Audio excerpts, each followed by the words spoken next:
300 years ago, the world changed forever. Massive spatial rifts tore open the sky, unleashing a catastrophe upon humanity. But from the ashes of despair, a new power emerged. The chosen few awakened incredible abilities, becoming professionals. And now, today is the day for a new generation. Instructor Li Yu calls the next student to the stage. His name is Lin Luo, and he's convinced he's the main character. He believes this is his moment to finally shine. He places his hand on the awakening stone. The stone glows as he declares this his moment of destiny. But his confidence shatters at the unexpected result. Instructor Li Yu officially announces his awakening as a D-rank priest. He walks away from the stage in a daze, while the crowd murmurs in disbelief. The words "male healer" echo around him, a crushing weight. His classmates try to cheer him up, though one can't resist a jab. But Lin Luo isn't taking any mockery today. He reminds them that a healer's favor is not easily earned. Having made his point, he demands a new, slightly less embarrassing nickname. He sees his future not as a hero, but as a supporter. His friend tries to break him out of his funk. Tang Chung, a C-rank rock knight, offers to team up. He envisions them as a classic tank and healer duo. Suddenly, a brilliant pillar of light erupts from the stage. The students shield their eyes from the dazzling radiance. A new figure emerges, Lian Yining, the Spirit Frost Maiden. Her power is confirmed with an incredible A-rank rating. The crowd links her success to her looks and grades naturally. As she walks past, Lin Luo can only stare, completely mesmerized. The instructor praises Lian Yining's A-rank awakening. Meanwhile, the ceremony continues with mixed results for others. Lin Luo quietly accepts his fate as a D-rank healer. He decides to check his personal attribute panel for the first time, but his first skill is something he's never heard of. A mutated skill with a rather aggressive description. He realizes it's the complete opposite of a healing art. His skill tree is mostly locked, leaving him to wonder about its potential. A sudden realization dawns on him. What if he can force all his skills to mutate? Convinced his theory is worth trying, Lin Luo immediately gets to work. Tang Chung watches, confused by his friend's sudden intensity. Lin Luo explains he's buying skill books, a luxury afforded by his wealthy sailor aunt. Meanwhile, Instructor Li Yu officially brings the awakening ceremony to a close. The students are dismissed and told they can finally go home. She offers a final word of encouragement to those whose paths will be different. But Lin Luo is already rushing through the crowd, ignoring his friend's calls. He's already ordered 2 new skills and is desperate to see them mutate. His classmates can only watch, assuming he's crushed by his D-rank awakening. A short while later, a delivery arrives at his very large home. Back in his luxurious home, Lin Luo holds his 2 new skill scrolls. The scrolls are for recovery art and calmness art. Without a moment's hesitation, he begins the learning process. The system confirms the skills are being absorbed, and he watches with intense focus, waiting for the mutation. His theory is proven correct. Blood fever and enhanced pain. He immediately begins to strategize, combining his new debuffs. A wicked grin spreads across his face. No one will call him a simple healer now. Just then, a notification pings. He's been added to a group chat. He realizes it's a group for all the newly awakened combat professionals. Instructor Li Yu lays out the plan, 10 days to train for a major exam. Lin Luo reads the message with a chillingly confident smirk. He imagines himself on a throne of skulls, ready to show them all what healing truly means. His mind races with visions of his enemies falling before his twisted arts. Meanwhile, on a quiet basketball court, the mood is far more somber. Lian Yining's friend asks why she seems so down, guessing it's about Lin Luo. She tries to deny it, but her friend sees right through the lie. Her friend reminds her that their paths are now diverging due to their different ranks. The harsh reality of their situation leaves Lian Yining completely stunned. Just then, another A-ranker, Yang Haoran, approaches to talk about their bright futures. Her friend explains that Yang Haoran, an A-rank magic swordsman, has pursued her for some time, but Lian Yining cuts him off with a cold rejection. She declares her future is her own business and walks away. Left behind, his friendly facade crumbles into a bitter sneer. He threatens her, revealing he knows about her feelings for the D-rank Lin Luo. The scene shifts to the Demon Rat Plains, a training ground for novices. Lin Luo arrives, ready to test his mutated arts. His eyes burn with a dangerous determination. Nearby, a party is recruiting members for a hunt, calling out for various roles, including a priest. How convenient. A woman in red approaches, offering to team up with the young rookie. But Lin Luo politely declines, preferring to act alone. Her armored companion questions her interest in the boy. The man scoffs at his arrogance, but she sees a rare composure. They move on to hunt a special monster, leaving Lin Luo to his own devices. Deeper in the plains, another party struggles against the vicious demon rats. Lin Lo observes a lone demon rat from the safety of a nearby tree. He analyzes its stats, a level 2 demonized rat with bloodthirsty skills. He understands why teams are necessary, but it's time to test his own skills. He unleashes his first mutated art on the unsuspecting creature. Lin Lo is stunned by the sheer power of his mutated skill. He can't believe a D-rank priest could kill a monster so quickly. Eager to see more, he immediately targets another one. The second rat dissolves just as fast, granting him a burst of experience. And just like that, he's already leveled up. He opens his attribute panel, ready to allocate his new points. Knowing a priest's power scales with their mental attribute, he prepares to invest heavily. But first, he wants to test his final skill, Enhanced Pain. He casts the spell but is confused by the lack of results. The rat just squeals and charges, apparently not in the mood for extra suffering. The rat's body is instantly torn apart by his dark art. He realizes his attack is too fast for his pain-enhancing skill to work. Days pass in a blur of grinding and slaughter, and soon enough, he reaches the coveted level 10. He's thrilled with his progress, having done it in just 6 days. His skill tree reveals some rather unconventional new options. He questions the sanity of a priest learning acute gastroenteritis. Suddenly, a chorus of squeaks echoes through the plains. A much larger, more menacing creature emerges from the trees. Lin Luo realizes he's killed so many rats he's summoned the boss. The massive rat lunges forward with blinding speed, but Lin Luo is unfazed, calmly raising his hand. He unleashes his dark art, striking the beast head-on. He notes that his skill bypasses its defenses just as he'd hoped. He stacks his debuffs, causing the creature to shriek in agony. This is a level 15 boss, a challenge for a full party of 10, but for Lin Luo's mutated arts, it's just another weakling. He turns away, ready to collect his loot, but he's not alone. A group of professionals appears, claiming this entire area for their guild. Lin Luo simply looks up, his dark aura swirling, and challenges their claim. Lin Luo simply watches them, a picture of calm confidence. The guild members struggle with the weakened boss, shouting warnings to each other. One of them is suspicious, believing Lin Luo's surrender was far too easy. But Lin Luo just offers a peace sign as a dark purple energy gathers around his staff. The guild leader warns his team to stay focused on the monster. Suddenly, one of the men clutches his stomach, overcome with a sudden violent illness. He screams in agony, unable to control the sudden affliction. And then he's overcome by a rather explosive biological event. His teammates are horrified by the sight and the sudden stomach pains of their own. The smell is overwhelming, and they realize this is worse than any poison bomb. The guild leader can't focus, distracted by the overwhelming stench. Lin Luo, however, is completely unbothered, having come prepared. He watches the chaos unfold with a wicked grin. As the guild members double over in pain, Lin Luo decides to add another layer to their suffering. A dark energy erupts, finishing off the weakened fighters. In the end, he stands alone amidst the carnage. The boss drops a massive pile of loot, including a rare skill book. He notes the incredibly low drop rate, wondering if his solo hunt was the key. He also discovers that equipment skills, unlike his own, cannot be mutated. Lin Luo decides to learn the new skill he just acquired. The skill begins to integrate with his system, and just as he hoped, it mutates into Black Death Outbreak. He recognizes the name, a plague that once devastated humanity. He knows that even at level 1, its potential is terrifying. With his new power secured, he stores the rest of his loot, but a sudden cracking sound shatters the quiet. He looks up to see a tier in reality itself, a secret realm. An undiscovered dungeon, the Scarlet Altar, has just appeared before him. These realms are known to be incredibly rare, filled with priceless loot, and they only open once. He knows that the greater the risk, the greater the reward. A token reveals this realm is hard difficulty, a serious challenge for a solo player. But leaving to find help risks losing this once-in-a-lifetime opportunity. He decides to gamble, tossing the token into the portal. But just then, the party from before returns, celebrating a successful hunt. The woman in red immediately spots the entrance to the secret realm.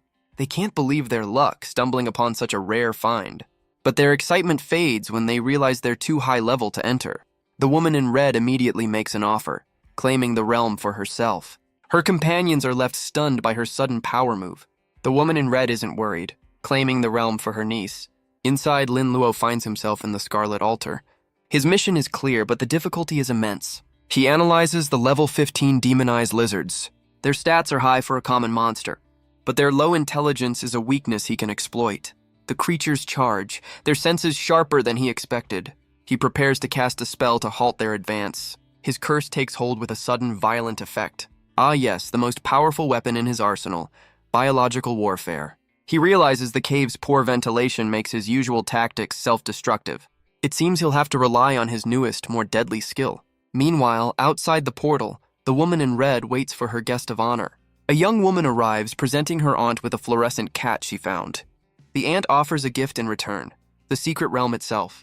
She assures her niece that a team of elite bodyguards will guarantee her safety. The men pledge their lives to protect none other than Lian Yining. Lian Yining reluctantly accepts, though she'd hoped to form her own party. Her aunt pushes her forward, urging her to enter before they're discovered. But before she can step through, she's suddenly yanked into the portal. Her bodyguards realize someone is already inside, blocking their entry. The woman in red assumes it's a novice who will die soon enough. But Lian Yining can only wonder who could have beaten them there. Inside the altar, a lizard creature is consumed by a dark, sickening art. Linluo stands over the fallen, bathed in the light of another level up. He marvels at his rapid progress in the high-difficulty realm. He considers the true power of his Black Death skill. In an enclosed space with so many targets, it's the perfect weapon. But he knows a direct assault against the Horde would be suicide. He needs a carrier, a way to spread his plague through the ranks. And then he spots the perfect candidate. A level 15 elite monster, the White Lizard. He realizes it's the perfect carrier for his plague. He unleashes his Black Death outbreak, infecting the elite monster with his dark art. The creature is visibly confused, its subordinates chattering in alarm. With a confident smirk, Linluo watches his plan unfold. The infected carrier returns to the heart of the lizard den. He sits back, sensing the virus spreading exponentially. He notes their lack of hygiene is making his job far too easy. Linluo raises his staff, declaring the hour has arrived. With a single word, he triggers the plague. A wave of dark energy erupts from the infected carrier, consuming the entire lizard horde in an instant. Experience points flood his system as the monsters fall. He can feel his power surging, his level climbing rapidly. In just a few minutes, he's gained 6 levels in a row. But as he approaches the altar, he sees he's not quite done yet. A lone figure remains, confused by the human survival. It's the dungeon boss, a level 20 Scarlet Lizard Priest. Linluo realizes this isn't just an elite, but a full-fledged boss. The Scarlet Lizard Priest roars, preparing to unleash its own arts. But Linluo sees an opening, a chance to strike while it's weak. He stacks his debuffs, a cocktail of pain and blood fever. The boss dissolves into nothingness before his overwhelming power. He catches his breath, relieved the boss was a glass cannon. His focus shifts to the next objective, destroying the altar itself. But a strange energy suddenly erupts from the boss's remains. The remaining undead lizards swarm the body, consuming it. They fuse into a grotesque, pulsating mass of flesh because of course they do. The abomination roars, revealing its new form, a level 20 rampage mutation. Dark chains erupt around it, a manifestation of its terrifying power. Linluo can only watch, breathing heavily from his previous battles. He realizes this new boss is a terrifying mix of melee and magic. Worse still, he's completely exhausted with no skills left to cast. The creature lunges forward with a furious roar. It sends him flying with a brutal, overwhelming strike. He quickly pulls out a mana potion, knowing he needs to recover. He tries to drink it as the monster looms over him. But the beast unleashes a powerful charge, giving him no time at all. The monster unleashes a binding art of pure blood energy. Linluo scrambles to evade the crimson tendrils erupting from the ground. He chugs his potion and unleashes his most powerful skill. But the beast is too fast, leaping over the dark projectile. His attack misses completely, striking the ground behind the monster. The creature lands with a ground-shattering impact. But Linluo reveals the boss was never his intended target. As the monster charges, his true plan comes to fruition. The Black Death erupts from the altar, consuming the remaining corpses. He catches his breath, his health critical, but his mana fully restored. The monster roars, confident that Linluo is finished. But our boy, battered and bruised, just smirks. He reveals his true target was never the boss, but the countless corpses littering the cavern floor. He's about to unleash a very unsanitary virus feast. With a final surge of mana, he detonates the entire field. The beast is engulfed in a tidal wave of viral energy. Its own mutated body is no match for the concentrated plague. The boss falls, showering him with experience and loot. He's even scored a new gold-level staff, perfect for his build. He checks his new skills, which include mental confusion and Alzheimer's technique. He marvels at how ridiculous his skill tree has become. With the battle over, it's time to collect his spoils. His new staff even comes with a summoning skill, perfect for manual labor. As his new minions clean up, they uncover a unique D-rank rune. It's a demonized rune, an upgradable item that boosts his stats. And with that, a system notification declares the secret realm complete. The rewards are staggering. Experience, gold, and a host of legendary items. Meanwhile, outside the portal, Lian Yinning and her entourage are still waiting. A figure finally emerges from the Crimson Gateway. It's Lin Luo. Her entourage assumes whoever is inside must have failed their mission. But as Lin Luo emerges from the Crimson Gate, they realize the truth. They offer condolences, assuming he's the sole survivor of a tragic party. But Lian Yinning stares in utter shock, recognizing him immediately. She rushes to his side, worried about his injuries and asking about his team. Lin Luo calmly explains he was alone and now needs to go sell his loot. As he walks away, Lian Yinning follows, calling out his name. Her aunt silences her guards, telling them to secure the portal. But it's too late. The secret realm is already disappearing. They can only stare, finally understanding that he cleared the entire dungeon by himself. The woman in red can only stare, processing the impossible truth. Meanwhile, Lian Yinning chases after Lin Luo, calling for him to wait. She explains the bodyguards weren't her idea and that she believes his story. He brushes it off, but she quickly changes the subject, asking to team up for the exam. An exam that will determine their entire future, no pressure or anything. He tries to dissuade her, citing his low rank, but she's surprisingly insistent. Flustered by her forwardness, Lin Luo reluctantly agrees to her proposal. Later, back at his home, Lin Luo takes stock of his massive haul.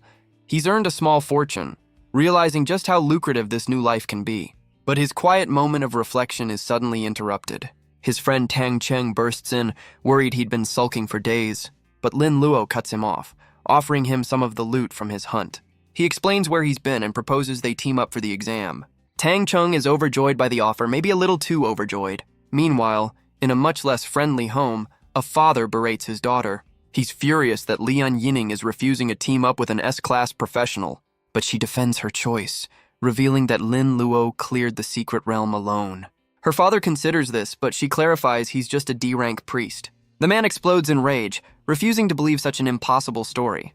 But her aunt, the woman in red, confirms the story is true, knowing the boy hides a powerful secret. Her father walks away in defeat, telling them to do as they please. Days later, the exam begins at the base of the colossal trial tower. A reporter broadcasts live from the scene, hyping up the massive event. She explains the tower's legend, a path to godhood for those who can conquer it. The broadcast highlights the top S-rank professionals expected to dominate the trials. Elsewhere, Tang Cheng nervously questions Lin Luo about their third teammate. Just then, Lian Yinning arrives, announcing that their team is now complete. Tang Cheng is ecstatic, but Lin Luo tells them to focus as the trial is about to start. From a balcony above, another professional watches their group with a silent glare. He seethes, remembering how Lian Yinning rejected his own offer to team up. A young man is presented to a figure known only as Boss. The boss, Dongfang, reveals he knows everything about Yang Haoren. Yang Haoren is unnerved by the detailed background check. Dongfang offers him a spot on his team, an offer he eagerly accepts. He callously discards his old teammates, calling it their bad luck. Dongfang then changes the subject, asking about Lian Yinning. Yang Haoren describes her S-class potential, but calls her foolish for rejecting him. But Dongfang clarifies that he has his eyes on someone else entirely. A woman named Murong Xuehen from the powerful Murong family. She too has noticed Lian Yinning's unusual choice of teammates. Her teammates assure Murong Xuehen that victory is certain, but she cares little for rank, her eyes fixed on the ultimate prize. Just then, a massive gate of light opens as the exam officially begins. The students are summoned into the colossal trial tower. They find themselves on the first floor, a world teeming with monsters, and a horde of them is already charging straight for the newcomers. Tang Cheng grins, eager to finally show what he can do. But Lian Yinning is faster, her eyes glowing with icy power. She unleashes a massive frost attack, freezing the entire battlefield. She turns to Lin Luo, vowing to protect him completely, stealing his thunder. The colossal trial tower rumbles with activity. Outside, observers watch as more and more floors light up. One team has already blazed a path to the 7th floor. The top contenders are, as expected, Dongfang and Murong Xuehen. But the third-place team is a surprise, led by an ice user. And her teammate is just sitting there, enjoying the show. Lin Luo calmly tells Lian Yinning he has no healing skills to offer.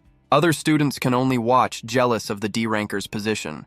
They assume Lian Yinning has carried her loser teammates to the 10th floor. But her aunt knows the truth, calling him anything but a loser. Outside the tower, the medical bay is overwhelmed with casualties. Two observers note that as the floors get higher, the danger increases exponentially.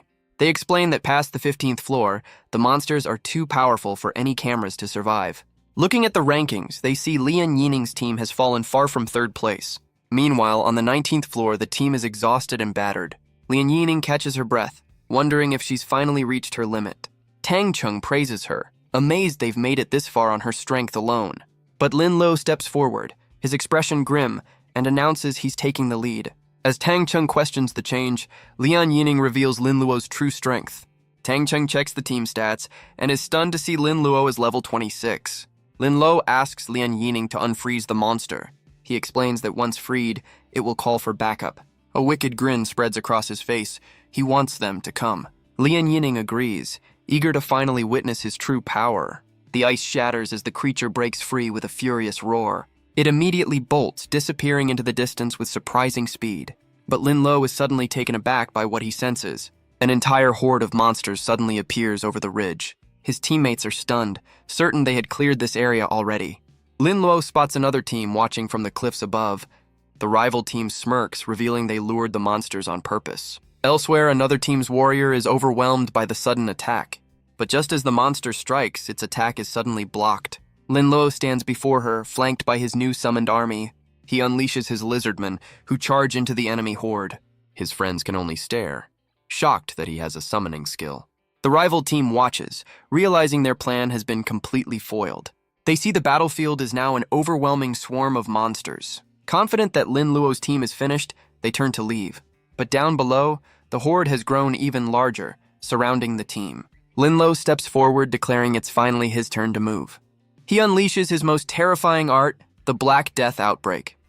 A wave of viral energy consumes the entire monster horde. Experience points flood the team's system, leaving Tang Cheng speechless. But Lin Luo isn't satisfied with just one wave of monsters. He wants to cover the entire floor in his plague. His teammates can only watch as his dark art blankets the sky. Every monster in the vicinity is instantly annihilated. Tang Chung is baffled, but Lian Yining realizes this is no ordinary poison. Lin Luo confirms her suspicions with a chilling smile. It's a disease. He explains his skill plants a virus on a target, a virus that is highly contagious. With so many hosts, the plague can now cover the entire floor. Tang Chung panics, but Lin Luo assures him he's in complete control. But it's a different story for those who aren't his allies. The rival team flees, certain their trap was a success. Their leader urges them onward, having found the path to the next floor, but they stop, confused by the sudden change in the sky. A sense of dread washes over them as they look up. A massive dark cloud spreads across the horizon, and it's heading their way. The rival team is immediately overwhelmed, coughing violently in the toxic cloud. A searing pain rips through their minds as the virus takes hold. Their leader realizes this is no ordinary attack, and quickly forfeits the exam. Outside the tower, a group of high-ranking officials watches the proceedings. They speculate on how far this new generation will climb. Yang Haoren praises his new leader's foresight, but Dongfang dismisses Murong Xuehen as a temporary threat. Meanwhile, Murong Xuehen's team is swarmed by monsters. Their tank desperately throws up a holy shield, which barely holds against the relentless assault. The team struggles, feeling like they're being specifically targeted. As one teammate falters, Murong Xuehen prepares to take the lead, but another teammate suddenly turns on them, accused of betrayal. A loyal party member refuses to believe Dongfang would deceive them. The betrayer declares she'll finally beat Murong Xuehen in a contest for a man. Her teammate asks if they should push forward, but Murong Xuehen has other plans. She declares they've already qualified, and she'll take the throne from Dongfang soon enough. Meanwhile, Lin Luo's team arrives at the entrance to the 20th floor. Tang Chung is ecstatic, ready to climb dozens more floors with his overpowered friend. But Lian Yining is more analytical, realizing his skills work best on low-level monsters. Lin Luo agrees, admitting his plague is less effective in open, well-ventilated areas. His friends also realize that his wide-range attacks can hit other teams by accident. Tang Chung worries they might be making a lot of enemies. But Lin Luo just smirks, repeating the word offend with a chilling tone. He declares that in this world, you either fight or you perish. Weakness has no place here. His friends pledge their loyalty, ready to face any enemy who dares to cross him. They step through the portal and onto the 20th floor, a desert teeming with alien creatures. The monsters immediately launch a volley of rocks at the newcomers.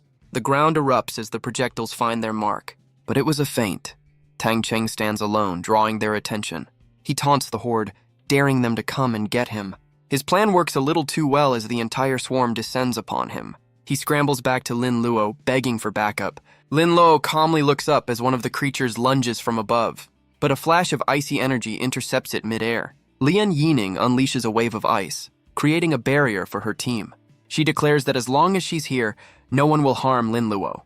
But Lin Luo steps forward, ready to begin his own assault. He unleashes his Black Death outbreak once again. Meanwhile, the officials note that Dongfang has broken a record. They wonder why Murong Xuehen stopped, calling it a minor setback. They believe this competition will forge the next generation of heroes, but their discussion is interrupted by an urgent report. The poisonous cloud from before is now spreading upwards. It's already reached the 24th floor, affecting thousands of students. The medical bay is in chaos, with only the top students safe above the 24th floor. The old official demands to know how many are left, learning it's less than 100. Another official suspects this isn't a monster, but a man-made disaster. The horrifying truth dawns on them. Saboteurs have infiltrated the exam. He explains that in the 300 years since the apocalypse, not everyone chose to fight for humanity. Some, in their despair, chose to surrender to the very forces that destroyed their world. This shadowy group, known as the Fallen, seeks to bring about humanity's end. The officials realize their true targets must be the S-class professionals. But they are helpless, as the tower is completely sealed off during the exam. The old man can only place his faith in the students, hoping they can overcome this new threat. On the 26th floor, the team steps into a desolate, eerie landscape. His friends celebrate their own rapid level-ups, all thanks to Lin Luo, but Lin Luo reveals he's already hit level 30, unlocking 4 new skills. The first of which is a rather unconventional form of crowd control, and the other 3 are a collection of highly contagious, unsanitary curses. With a truly unhinged grin, he decides to learn every single one.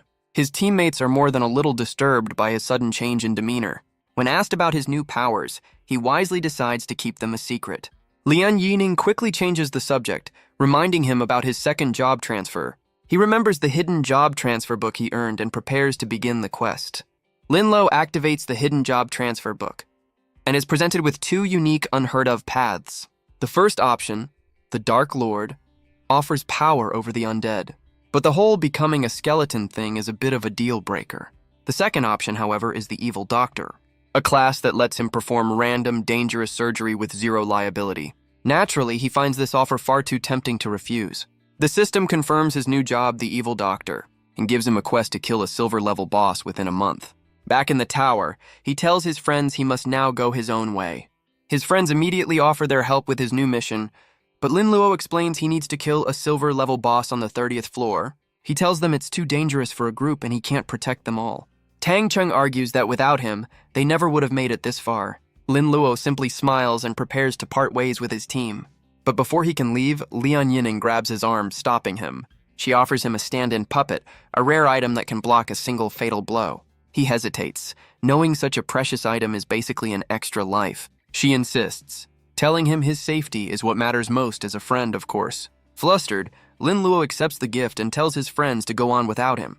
Lin Luo stands alone, contemplating the weight of her gift. Meanwhile, on a higher floor, the battle rages on. Another team struggles against a pack of elite hellhounds. A mysterious swordsman proposes an alliance with Dongfang's team. Dongfang agrees, leading the newly formed group toward the next floor. The swordsman unleashes a devastating lightning attack, carving a path through the volcanic landscape. With the way clear, the group presses forward. They spot the exit portal across a massive lake of lava. But just as they approach, the ground erupts behind them. A massive, fiery beast erupts from the lava below. Its fiery breath engulfs one of the weaker party members. They recognize it as the Hellhound King, the boss of the 27th floor. The swordsman accuses Dongfang of luring it out for his dragon pet. He claims he's only helping because their families are connected. The 2 powerful professionals leap into battle, unleashing their full power against the colossal beast. Elsewhere, Lian Yining and Tang Cheng have reached a new floor, but Lian Yining is completely distracted, still thinking about Lin Luo. Tang Cheng tries to reassure her, calling her his new sister-in-law. Tang Cheng reveals he knows about the love letter she wrote to Lin Luo. Lian Yining is stunned, asking how he reacted to it. He explains Lin Luo was in a strange headspace back then, lost in dreams. Elsewhere, other students emerge from the trials, battered and exhausted. A new group appears, and observers note it's young Haren's party. He spots Lian Yining and immediately approaches, asking if she's all right. but Tang Chung steps in, fiercely protective of his sister-in-law. The unexpected title leaves Yang Haoran completely speechless. His shock seems to echo across the vast, empty trial grounds. Tang Chung tells Lian Yining to ignore him and wait for Lin Luo. Yang Haoran explodes in rage, demanding an explanation. Tang Chung calmly explains the connection, as Lian Yining warns him to stand down. He scoffs, calling Lin Luo trash, but her silence speaks volumes. He then turns his anger on Tang Cheng, belittling his lower rank. But Tang Cheng has clearly had enough of the insults. He asks if the man who carried them to the 26th floor is truly a weakling. He then points to the leaderboard, showing Lin Luo is still climbing. The reality is simply impossible for Yang Haoran to accept. The other students are just as confused, accusing Lin Luo of cheating. Just then, 2 officials arrive to summon Yang Haoran for questioning. Yang Haoran is brought before the high-ranking officials for questioning. He's clearly intimidated, wondering what these powerful figures could possibly want with him. An old official asks if he noticed anything unusual in the tower, like a poisonous fog. Yang Haoran denies seeing any fog, but mentions the Hellhound King's sudden awakening. The officials conclude the Black Death was not native to the tower, but brought in by a student. Just then, a messenger arrives with an update. The plague has stopped at the 26th floor. He also reports that a 3rd candidate has now reached the 27th floor. The messenger reveals the student's name is Lin Luo, a D-rank priest. The officials are in disbelief, certain that even Lian Yining couldn't carry him that far. Yang Haoran immediately cries foul, insisting that Lin Luo must be cheating. But the old official dismisses the idea, stating the tower is a divine miracle. Another official speculates that Lian Yining must have a hidden skill. They conclude that no matter the reason, Lin Luo must be investigated. Elsewhere, Lian Yining is summoned by her aunt, the woman in red. The aunt correctly guesses that the Black Death was Lin Luo's doing. She explains she deduced it since their team was unaffected by the plague. But she warns that the powerful families of the affected students will soon seek revenge. Lian Yining panics, asking her aunt for a way to protect him. Her aunt simply points at her, revealing the solution is Lian Yining herself. She then leans in, whispering a plan into her niece's ear. The aunt dismisses the idea of telling her husband, calling him a fool who would only get in their way. But Lian Yining steals her resolve, ready to do whatever it takes to protect Lin Luo. Meanwhile, back in the tower, Lin Luo finds himself surrounded by a pack of hellhounds. He notes with some embarrassment that his new crowd control skill is disturbingly effective. But his tactical assessment is cut short by a massive eruption of lava. The Hellhound King emerges, a beast that should have been dormant. The enraged creature immediately lunges toward him, but Lin Luo notices its wounds, realizing it just fled another battle and is looking for an easy target. He smirks, more than happy to take on a weakened boss. The beast roars, unleashing a blast of energy as the fight begins. He unleashes his most ridiculous skill yet, Alzheimer's disease. The beast's own magic implodes, erupting in a violent backlash. Lin Luo smirks, ready to deliver another package to the weakened boss. He stacks every debuff he has, a cocktail of pure agony. This is a special delivery, reserved exclusively for his toughest opponents. The Hellhound King roars, its body racked with unbearable pain. It stumbles forward, overwhelmed by the onslaught of curses. But its eyes burn with a new, terrifying rage. Lin Luo senses a change, wondering if it's about to go berserk. But the beast just turns and flees a surprisingly sneaky dog. Lin Luo refuses to be outsmarted by a dog. He unleashes his mental confusion art, a curse that turns the target against its own allies. The enraged boss immediately turns on its own pack. The lesser hounds can only watch in confusion. A fiery explosion consumes the entire battlefield. He stands victorious, leveling up to 31. The loot is impressive, including a silver-level dagger. He wonders if he's the first to kill it this exam. With only 2 hours left, he rushes to the 30th floor. Meanwhile, Murong Shuihen learns her former teammate has disappeared. She scoffs at the betrayal, calling the girl a fool for crossing her. With a cold command, she orders the girl's family ruined and exiled. Her assistant offers a report, but Murong Shuihen assumes the results are obvious. But she's stunned to learn a D-rank priest, Lin Luo, has also reached the 28th floor. She remembers him from Lian Yining's team and connects him to the poisonous fog. A flashback shows Dongfang noting Lian Yining's interest in the boy. Her assistant asks if Lin Luo is a threat, but Murong Shuihen dismisses the virus as limited. Still, she's intrigued by the idea of a D-rank priest with more tricks up his sleeve. Elsewhere, other students can't believe the news, accusing Lin Luo of cheating.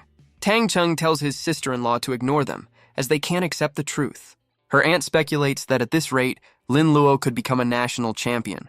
She explains the Imperial College's record is 29 floors, far beyond their city's best. The record was set by a necromancer whose family was tragically wiped out years ago. But the aunt dismisses the past, focusing on the grand prize Lin Luo could win, a reward known as a World Wonder, which is news to his friends. Just then, Instructor Li Yu arrives, congratulating them on their impressive climb. But she also brings a warning. Powerful people are now watching their every move. Tang Chung casually explains Lin Luo's plan. Just blame him for everything. And somewhere inside that tower, the man himself is still fighting. On the 28th floor, a new challenger faces a deadly ecosystem. It's Dongfang, battered and breathing heavily after a brutal fight. He curses the difficulty of this floor, his dragon nearly lost in the battle. But he refuses to give up, driven by his family's honor and a vow to be number one. Just as he steals his resolve, a harpy spots him from above. It dives in for the kill but is suddenly ordered to stop. He looks up, confused, as the creature simply lands before him. He's certain he's the only one here, so what's going on? He turns, searching for an answer to this impossible situation, and sees the harpies are now fighting the willow tree in a very friendly way. The harpies are caught in a strange, binding embrace. They struggle, completely entangled by the willow's tendrils. Dongfang realizes this isn't a fight, but some kind of bizarre nature documentary. His eyes widen as a sudden thought strikes him. He spots another candidate and wonders if this newcomer is responsible. Lin Luo marvels at the sheer power of his unconventional new skill, but he knows he can't waste time and must press on to the next floor. Dongfang concludes this must be a hidden class, and he can't let him pass. He turns to his dragon, promising to make this new rival pay. With a surge of power, he declares that he will be the one to win. On the 29th floor, a new challenge awaits. A frozen wasteland. Lin Luo descends into the heart of the icy expanse. He shivers, realizing the temperature is lethally low. With time running out, he learns a new skill, hoping for a useful mutation. And the system delivers a penicillin phage antibody shield. Because of course it does. His body immediately begins generating antibodies, granting him total immunity to the cold. With his newfound resistance, he sprints across the ice, his eyes on the prize. But he's not the only one to reach this floor. Dongfang struggles, forced to use a flame stone just to survive. He pushes his dragon to its limits, refusing to be left behind. He orders his dragon to kill his rival, declaring there can only be one winner. The massive beast lunges forward with a furious roar. Lin Luo leaps away just in time, dodging the surprise attack. He looks back, completely baffled by the sudden hostility. He wonders where a dragon came from on a floor of ice toads. Then he remembers this must be the pet of the famous Dongfang. Unsure why he's being targeted, he summons his own backup. He unleashes his lizardmen warriors, ordering them to attack. The summoned creatures are no match for the powerful dragon. But Lin Luo only needs them to buy him a little time as he prepares a new curse. The dragon roars, shaking off the attack from the lizardmen. Lin Luo notes its high defense, realizing Dongfang must be hiding nearby. He decides to use the pet to track down its master. He unleashes his mental confusion art on the massive beast. The dragon turns and charges, but not at Lin Luo. It crashes right into Dongfang's hiding spot, forcing him into the open. Dongfang desperately tries to snap his pet out of its daze. Now exposed, he orders his dragon to attack Lin Luo directly. Lin Luo notes the dragon's high resistance, but has a new target in mind. He unleashes a new curse, aimed directly at Dongfang himself. Dongfang is stunned to find Lin Luo right behind him. He lunges forward, believing a close-range fight is a fatal mistake for his opponent. His attack shatters the frozen landscape around them. He declares that there can only be one champion, and it will be him. With a final surge of power, he unleashes his yellow flash strike. The golden energy completely engulfs his target in a massive explosion. He stands over the crater, confident that his Dragon Knight class is unbeatable. But a calm voice from behind asks what happened to his dragon. He looks down to see his massive pet lying defeated on the ice below. His confidence shatters as he turns back to Lin Luo, demanding to know what he's done. Lin Luo calmly asks why Dongfang can't just be quiet. He wonders if the boy could still scream without a tongue. Dongfang seethes, vowing revenge for this humiliating defeat. But Lin Luo just scoffs, having left a little parting gift for the dragon. He turns away, his mind already on his next objective. A brilliant beam of light erupts from the trial tower. An observer notes that another candidate has been eliminated. The crowd debates who it could be, certain the D-ranker has fallen. The victims of his plague rally, ready to get their revenge on Lin Luo. But it's Dongfang who emerges, battered and defeated, his dragon at his feet. He glares at the crowd, daring them to make a move. But they can only stare in shock, wondering why he's been eliminated. One of them points out that his dragon looks a little unwell. Dongfang turns to see his pet struggling to keep its composure. And then, it unleashes a truly spectacular biological event. The crowd is engulfed in the aftermath, a smell so intense it could kill.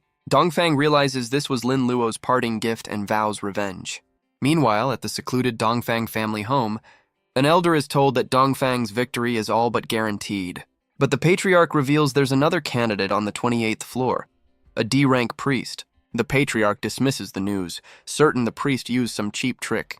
He turns on his son, reminding him of his lower rank and the family's hopes for Dongfang. The man can only listen, the weight of his father's words pressing down on him. But a sudden notification shatters their conversation with impossible news. Dongfang has been eliminated, and his dragon suffered a very public, very smelly defeat. Meanwhile, on the 30th floor, Lin Luo analyzes his next target, the ice-poisoned toad. He unleashes a new art from the safety of an icy ridge. The creature convulses as the dark magic takes hold. But another, more menacing figure suddenly appears before him. As the toad swells, preparing to self-destruct, Lin Luo finds himself in a tight spot. But Lin Luo refuses to let the creature self-destruct. He casts Alzheimer's, making the toad forget its own final attack. The creature simply dissolves, granting him a nice chunk of experience. Relieved, he turns his attention to the loot it left behind. He finds an ice poison bead, a rare item that can boost his stats indefinitely. But he's suspicious, wondering why such a treasure would be left untouched. Then he remembers the toad's explosive final move. He realizes only someone with his unique skills could stop the explosion and claim the prize. Convinced he's found an untapped gold mine, he decides to test his theory. And so begins a series of very controlled, non-explosive exterminations. Another toad calls out from the icy canyon below. It unleashes a volley of razor-sharp ice shards. Lin Luo ducks just in time as the attack sails over his head. His theory is proven correct once again. No explosion, no loot. With a confident smirk, he prepares to hunt his next target. He spots an entire den of them and decides to clear it out quickly. He summons his lizardmen, ready for a full-scale assault. The toads immediately begin to swell, preparing their final attack. But Lin Luo raises his staff, refusing to let them have the last laugh. His curse takes hold, and the creatures deflate in utter confusion. The canyon echoes with the sounds of his assault. And just as he'd hoped, the noise has attracted a crowd. He reveals the air is now thick with the virus from his previous kills. With a single command, he unleashes the Black Death outbreak. He's flooded with experience, leveling up to 36 in an instant. The harvest was generous, leaving him with hundreds of ice poison beads. He absorbs them all, feeling his spirit energy skyrocket. The power surge is incredible, doubling his reserves in mere moments. And as a bonus, his demonized rune has also leveled up. It now grants a stat boost, a transformation ability, and faster mana regeneration. He realizes the rune can now transform him into a monster. But his celebration is cut short by a massive shadow. He looks up in alarm as the level 45 Ice Poison Toad King emerges. But Lin Luo just smirks, eager to test his new powers. He activates his new skill, transforming into a small creature. The massive boss can only stare, completely baffled by the tiny lizard. He's amazed that his new form can fool even a powerful boss. He knows the virus in the air will eventually kill it. But he doesn't have time to wait, preparing a new combo. He drops his disguise and unleashes a new, rather personal attack. The massive Toad King cries out in agony, stumbling as the curse begins to take hold. Lin Luo follows up with another of his signature biological warfare spells. The boss is immediately overcome by a rather explosive digestive issue. He prepares to finish it off with his new, highly specialized combo. But the Toad King retaliates with a furious glare, unleashing a massive beam of freezing light. The attack slams into the ground, creating a wall of ice before him. Lin Luo realizes his own attack was blocked, and a direct hit would have been the end of him. The Toad King unleashes another powerful glare, but Lin Luo is ready, casting his Alzheimer's curse once more. The beast is confused as another dark art takes hold. Its own skin erupts in a violent, painful backlash. Lin Luo reveals he targeted its eyes, disabling the deadly glare for good. And now, with the boss blinded, he prepares to unleash his full power. He summons his lizardmen, sending them charging down the canyon walls. The massive Toad King can only roar in helpless fury. It tries to self-destruct, but Lin Luo makes it forget that plan too. The massive boss dissolves, showering him with experience and loot. He's stunned by the sheer number of items that dropped. He decides to learn the Frozen Light skill book first, and of course it mutates into something far more sinister. He recognizes the name of an incurable degenerative disease because why not? Next, he examines the Ice King's bead, a rare super ability. He consumes it without hesitation, feeling a new power awaken. The new ability, Adrenaline Rush, boosts his physical stats. He realizes this new power makes him a threat even in close combat. Meanwhile, in a dark throne room, a doctor approaches a seated figure. The doctor can't help but laugh at Dongfang's public humiliation. But Dongfang himself is far from amused, vowing to kill Lin Luo tomorrow. Suddenly, the crowd's attention is drawn back to the tower's leaderboard. Lin Luo has reached the 30th floor, leaving everyone to wonder how he did it. Tang Cheng and Lian Yining are overjoyed, celebrating their friend's new record. The officials agree, realizing the true prodigy isn't a dragon knight but a priest. Elsewhere, Morong Shuihen acknowledges that Lin Luo is now #1 in the country. She decides she must recruit him into her family no matter the cost. Meanwhile, on the 30th floor, a new ecosystem of monsters awaits, and Lin Luo steps into the darkness, ready for his final challenge. He admits he spent too much time on the ice toads, and had to use his mental arts to start a monster civil war just to get past the 29th floor. But now, with time running out, he spots the perfect tools to find the boss. He analyzes the massive level 45 bats hanging from the cavern ceiling. He decides to wake them up with a rather unpleasant curse. The spell works as intended, taking out one bat and waking the rest. The entire colony awakens, their eyes glowing with a furious green light. A massive swarm of demonic creatures descends upon him, but Lin Luo stands his ground, activating his new demonization skill. He transforms into a small bat, leaving the entire horde utterly confused. In his new form, Lin Luo searches for the humanoid boss. He soon discovers a massive, eerie cemetery. It's guarded by level 45 blood slaves, and 2 level 48 elite guards stand watch over a coffin. With no time to waste, he casts Mental Confusion. The 2 elite guards immediately turn on each other. They tear into one another with mindless fury. Lin Luo leaps back, letting them clear a path for him. He finds the level 50 silver boss, the Fallen Baron, still asleep. He decides to give him a rather rude awakening. The dark energy slams into the coffin with a devastating impact. Lin Luo is stunned, wondering if he actually managed an instant kill. But he knows better. A silver-level boss wouldn't go down that easily. A sudden movement from the wreckage catches his eye. The dark, scattered remains begin to stir and coalesce. The Fallen Baron rises once more, his body reforming from the shadows. Lin Luo realizes the creature can regenerate, making this fight much harder. The Baron unleashes a sonic blast, sending our boy flying backward. He's thrown directly over the waiting horde of blood slaves, and he realizes he's just been served up on a silver platter. The blood slaves swarm him, and he knows he needs a new plan. He grits his teeth, deciding to use his newest ability. He activates Adrenaline Rush, his body surging with power. With a burst of speed, he kicks his way out of the horde. He's so fast he can barely control himself, a blur of motion. The Fallen Baron roars, unleashing its own shadowy arts. It creates 2 Blood Shadow clones to hunt him down. But with his new speed, their attacks are far too slow. He easily dodges their grasp as they erupt in a burst of energy. The Baron just watches with a wicked grin, enjoying the hunt. Lin Luo stands firm, declaring it's his turn to attack. He launches himself forward with a burst of speed, unleashing a spinning projectile of pure energy that slams directly into the Fallen Baron. The boss stumbles, reeling from the unexpected blow. Lin Luo's curse takes hold, a violent skin explosion. The Baron's body is torn apart by the dark art, but the scattered remains immediately begin to merge back together. Lin Luo realizes the boss is practically invincible as long as there's blood. The 2 blood clones reform and charge forward once more. He realizes the clones are made of blood and decides to test his newest skill. A volley of glowing blue crosses rains down upon the blood shadows. The curse takes hold, causing their liquid forms to solidify and crumble. Lin Luo is impressed, wondering if vampires are somehow weak to ALS. He clarifies that it's the blood clotting symptom that's so effective. The Fallen Baron roars in fury and charges forward. But Lin Luo just unleashes another wave of his curse, this time at the boss. The Baron tries to evade the incoming projectiles. It's forced to sever its own arm to stop the curse from spreading. Lin Luo just smirks, wondering how many limbs the boss is willing to lose.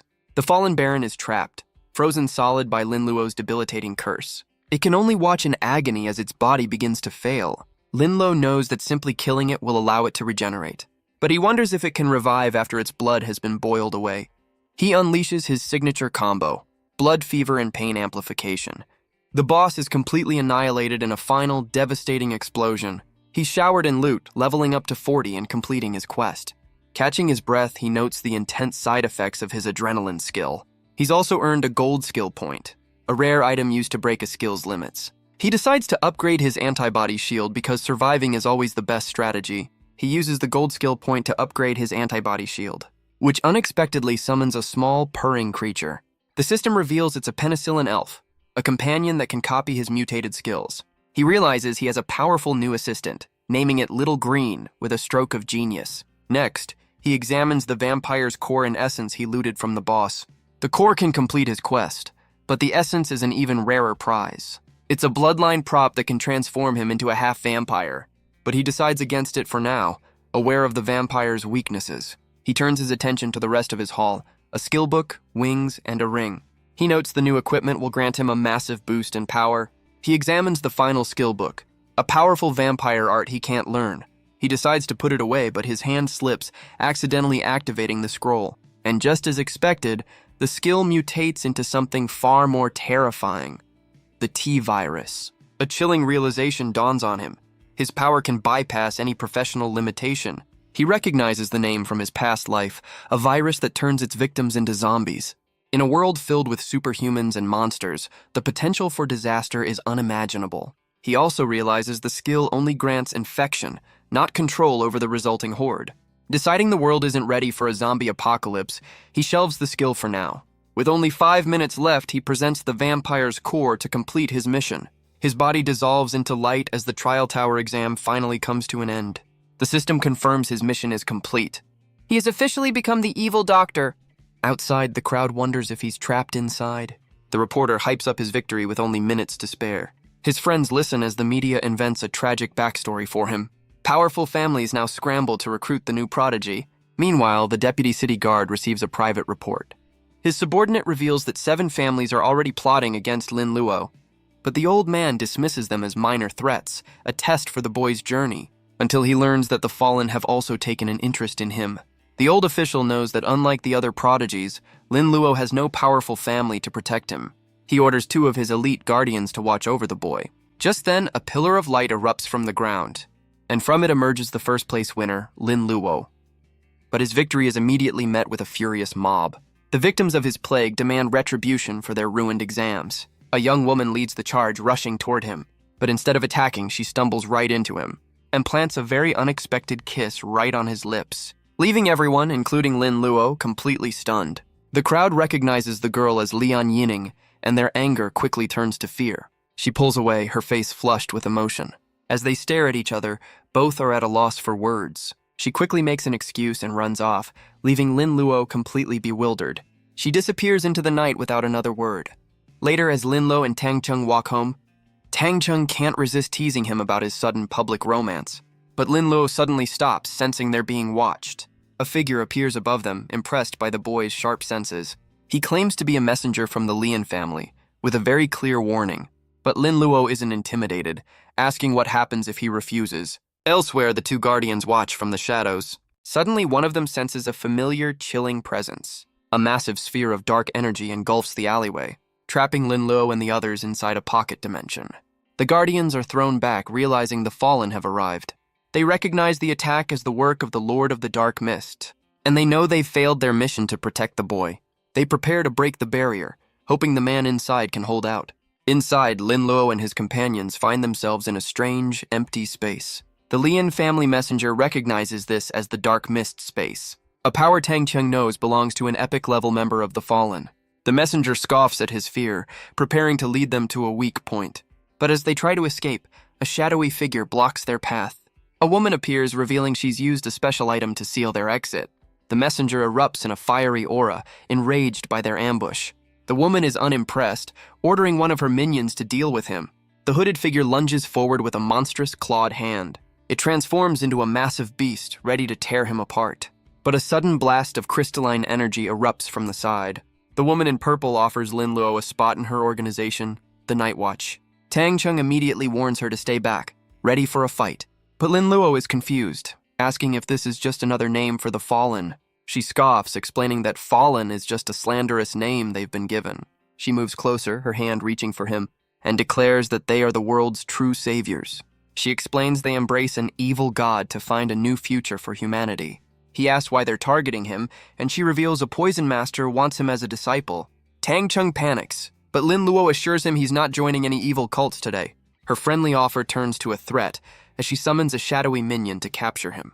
The hooded figure cackles, promising to break Lin Luo's will. He summons spectral hands from the ground to restrain him, but the caster suddenly falters, confused by his own spell. His magic implodes, sending him flying backward in agony. Lin Luo calmly reveals the source of the backlash, his Alzheimer's curse. The woman in purple watches as her minion's spell completely dissolves. The hooded man can only scream, his mind torn apart by the backlash. She glares at her subordinate, furious at his incompetence. It seems if you want something done right, you have to do it yourself. She unleashes a swarm of monstrous carnivorous plants. Tang Chung screams for his friend to run from the incoming attack. But Lin Luo has a different plan, unleashing his mental confusion art. The woman in purple is completely baffled by the sudden turn of events. She scoffs at the idea of a priest daring to fight her directly. A dark energy suddenly wraps around the Lian family messenger, who screams in agony as the spell consumes him. The woman laughs maniacally, believing she's already won, but her expression shifts to confusion as she looks at her own eyes. Her other minion is suddenly attacked by his own summoned beast. She finally realizes Lin Luo has turned her own allies against each other. She questions his true identity, certain he's no mere D-rank priest.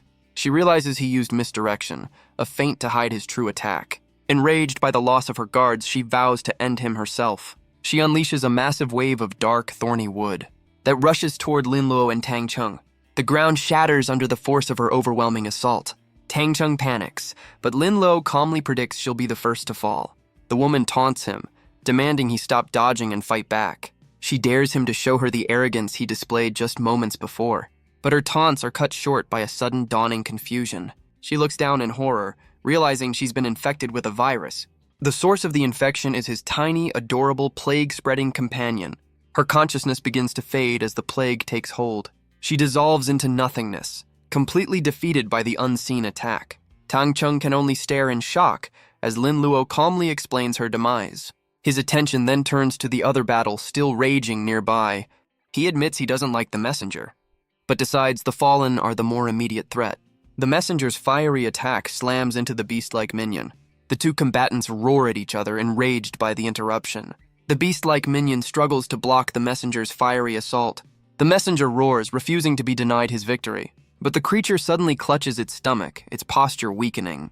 It's overcome by a sudden violent internal distress.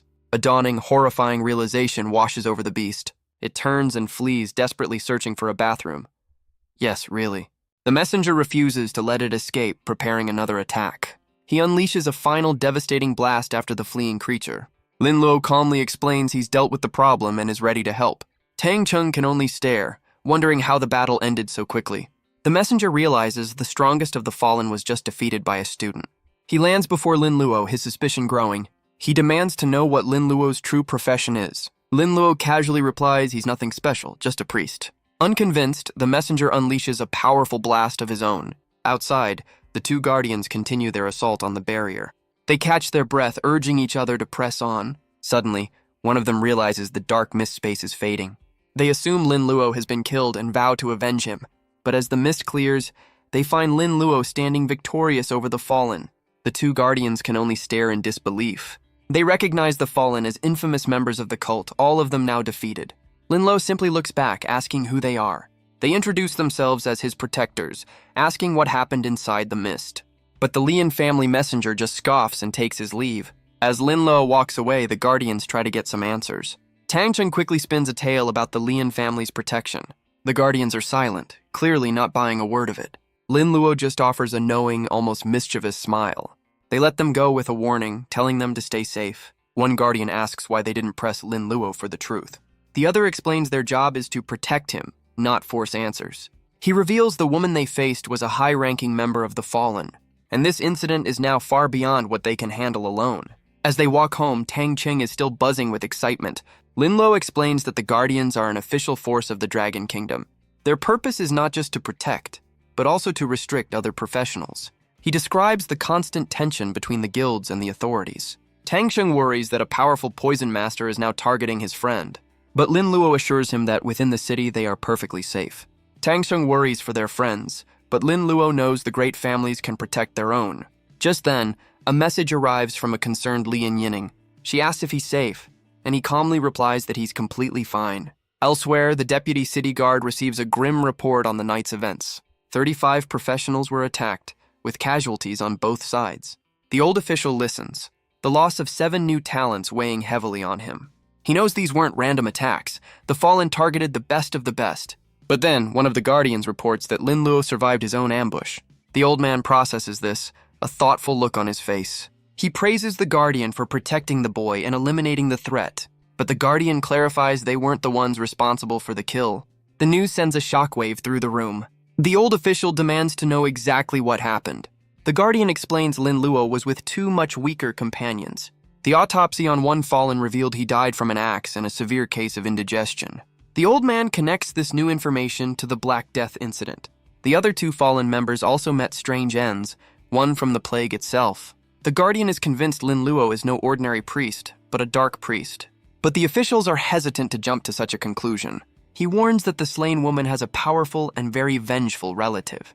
But the old official just scoffs at the threat of a mere poison elder. Meanwhile, Lian Yining defends her choice to her very unhappy father. He reveals she's already engaged to the master of Serpent Island. But she furiously declares she won't marry anyone but Lin Luo. Her aunt steps in, reminding her brother of a past mistake he made. The argument ends, leaving the man to stew in his own defeat. The next day, the students gather for the next stage of the exam. An announcement declares the start of the individual challenge. The rules are simple. One-on-one matches to find the top 16.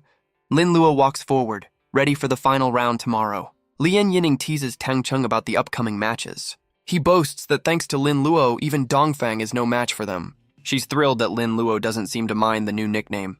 But their conversation is interrupted by another top-ranking professional. She introduces herself as Murong Xuehen, shaking his hand. She gets straight to the point, offering him a spot on a dungeon raid.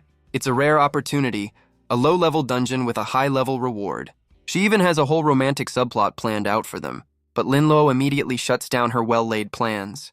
Murong Xuehen is left completely stunned by the rejection. She explains the power progression, a ladder of realms from iron to epic. She realizes Lin Luo's job transfer puts him in a league of his own. Just then, Dongfang storms over, furious about his dragon's public incident. Murong Xuehen denies any engagement, but he's convinced he's the only one worthy.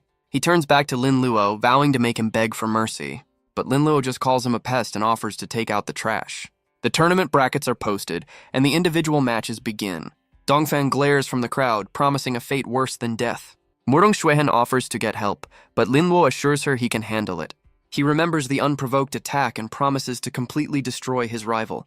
The first match begins, pitting Lin Luo against a B-rank heavy hammer warrior. His opponent, Zhang Qi, glares at him, blaming Lin Luo for his early exit from the tower. He swings his massive hammer, confident he can crush the fragile priest before any poison takes hold.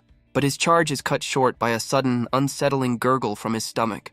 Lin Luo just smirks, taunting him as a new, highly unsanitary curse takes effect. The warrior can't hold it back, unleashing a massive toxic cloud upon the arena.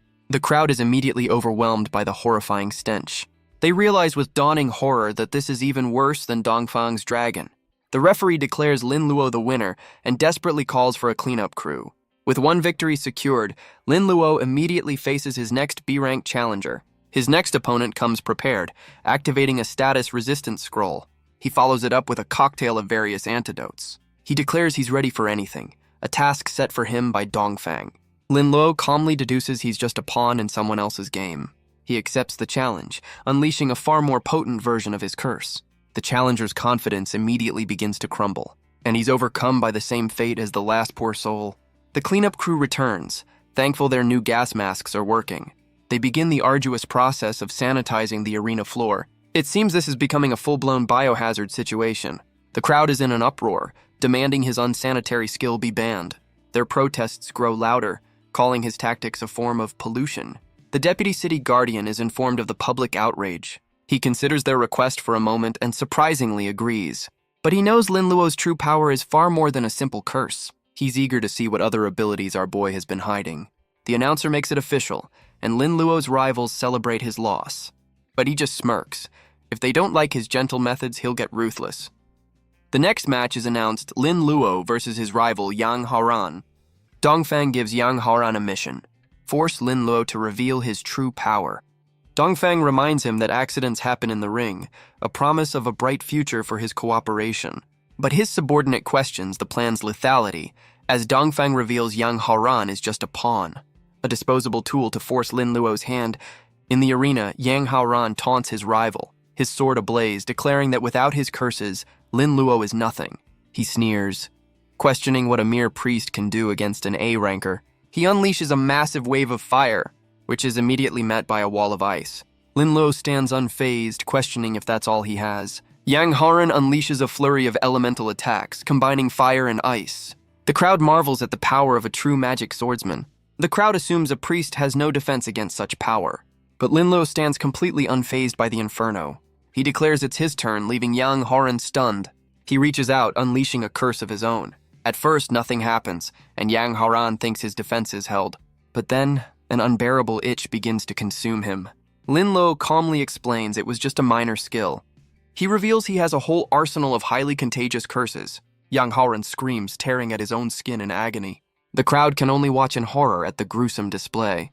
But Yang Haoran fights back, using his own ice magic to numb the pain. Lin Luo notes his opponent's desperate gambit and its fatal flaw. Enraged, Yang Haoran vows to end this before his own magic consumes him. But in the end, it was never going to be enough. Lin Luo explains that freezing only dulls the curse. It doesn't stop it. He then adds another layer of agony, amplifying the pain tenfold. Yang Haoran collapses, and the referee declares Lin Luo the winner. Later, a doctor examines the fallen A-ranker with a sigh.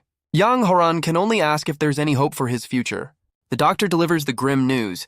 A drastic, life-altering procedure is the only option. The words echo in Yang Haoran's mind, a desperate plea. He agrees to the only solution, a grim and permanent procedure. Elsewhere, Dongfeng makes a call to check on his pawn. He asks how Yang Haoran is doing after the match. He's stunned to learn the curse was incurable, forcing a drastic surgery. He hangs up, realizing he must be far more careful with Lin Luo. The news spreads like wildfire, a terrifying warning to never provoke the priest. Meanwhile, in another arena, two powerful women face off. Murong Xuehen smirks, asking her opponent for any last words. Her rival seethes, vowing to defeat her and clear the path for another. Murong Xuehen just laughs at the challenge. She questions if her opponent is overconfident or just foolish. With angelic wings, she vows to show her the true gap between them. The fire mage unleashes a volley of exploding flame balls. The fiery projectiles race across the arena floor. But Murong Xuehen catches one with ease, calling the attack insignificant. She counters with her own devastating art, the holy light of judgment. A massive wave of divine energy engulfs her opponent completely. The fire mage is left defeated, revealing Murong's hidden S-class profession, Angel. The crowd realizes it wasn't a fight, but a one-sided slaughter. But the defeated fire mage, Li Mei, declares she will never yield. Murong Xuehen just scoffs, unleashing a new skill, Holy Light Compulsion. The fire mage's will is instantly broken, her eyes glowing with a golden light. She kneels before Murong Xuehen, now a loyal servant asking for orders. Murong Xuehen immediately puts her to work, demanding a full report on Dongfang. With her new spy under control for the next 72 hours, she'll have all the intel she needs. And with that, the first round of the individual competition officially comes to a close.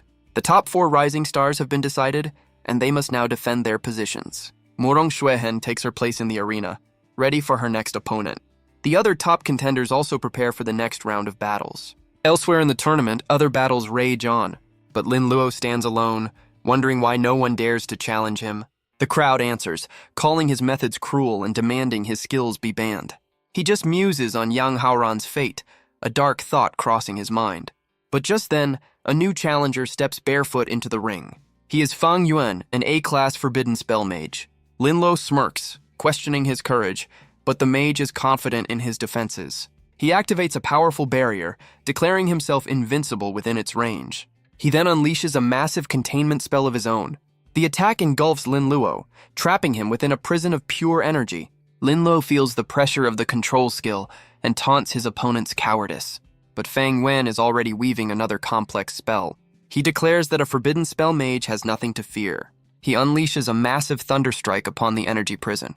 The crowd watches in awe, certain Lin Luo is finished. Fang Yuan grows impatient, demanding his opponent make a move. But Lin Luo simply activates his antibody shield, nullifying the attack. As the mage prepares another spell, Lin Luo unleashes his own secret weapon. The forbidden spell mage suddenly falters, his mind completely blank. and Little Green follows up with another of its master's signature curses. The crowd can only watch as the mage's own power erupts around him. Linluo calmly asks why he fell before the fight even started. He walks toward the fallen mage, who can barely move. He dares him to get up and show him what else he can do. But Fang Yuan refuses to give up, even if his next move comes at a great cost. The other students realize he's being pushed to the brink, just like Yang Haoran was. They wonder if he's willing to risk it all for a simple match. But in the end, he chooses self-preservation and admits defeat. After that display, no one else dared to challenge Linluo.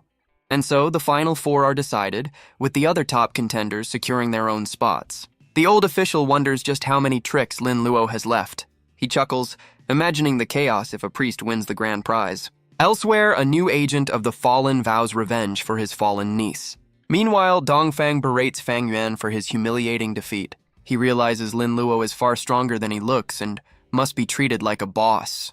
Later, Linluo and his friends walk home after the day's events. The fire mage, Li Mei, laments her loss to Murong Shuihen. Linluo asks why she chose such a tough opponent, and she simply scoffs. She explains she was angry that Murong tried to recruit him away from them. She finally introduces herself, the classmate who lost to the S-rank angel. Li Mei parts ways with the group, heading off on her own. As the light turns green, Linluo and Tang Qing cross the street. Tang Qing is already planning the celebration for when Linluo wins the grand prize. But their conversation is cut short by a familiar voice. It's instructor Li Yu, who says she has something to discuss with him. She explains that as the top student, he's been chosen to give a presentation to the underclassmen. Linluo is immediately suspicious, sensing there's more to this than she's letting on. He tries to refuse, but she's surprisingly persistent, even offering to write it for him. She sweetens the deal with an offer of a free meal, but something is definitely wrong here. Suddenly, a group of cloaked figures appears from the shadows, surrounding them completely. Instructor Li Yu immediately recognizes the threat, identifying them as the Fallen. She quickly summons a defensive water barrier to shield them, but Linluo grabs her wrist, pulling her away from the fight. He urges her to run, trying to lead her to safety, but she yanks her hand away, telling him to let her go. Linluo realizes something is terribly wrong, questioning what they did to her. Suddenly, the instructor's body dissolves into a puddle of water. A cloaked figure emerges from the puddle, mocking his concern. He reveals it was just a clone, whose body and soul have now been destroyed.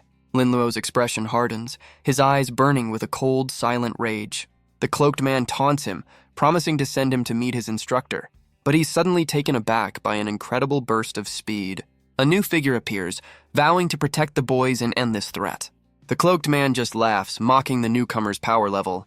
He unleashes a massive wave of water, declaring it's not nearly enough. The torrent of water rushes toward them with incredible force. But the newcomer stands his ground, blocking the attack completely.